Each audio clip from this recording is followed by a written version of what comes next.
প্রেম এটা তো ইসলামে বৈধ না, এটা তো হারাম। একজন মেয়েকে আপনার পছন্দ হতেই পারে, ছেলেকে পছন্দ হতে পারে, কিন্তু সেটা আপনি সরাসরি তাকে প্রপোজ না করে আপনি তার পরিবারকে প্রপোজ করবেন। আর যদি দেখেন যে হ্যাঁ এরকম তালাকপ্রাপ্তা মহিলা অথবা পর্দার ভিতরে থেকে আপনি তাকে ডিরেক্ট প্রস্তাব করেছেন, ডিরেক্ট বলতে তার সামনে গিয়ে না, কারো মারফত সামনে গিয়ে কাউকে আই লাভ ইউ বলা বা কাউকে প্রস্তাব করা, এটা হচ্ছে মানে বেহায়াপনা, এটা নির্লজ্জতা।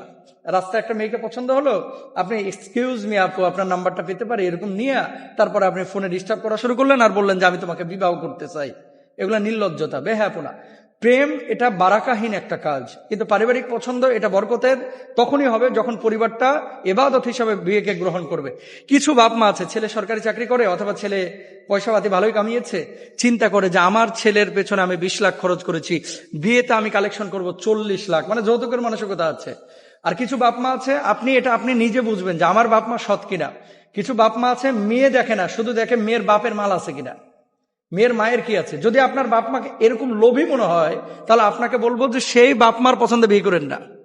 কারণ কি, সেই বাপ মার টার্গেট তো আপনার বউ না, সেই বাপ মার টার্গেট হচ্ছে টাকা বা অর্থ, এরকম হয় যৌতুক।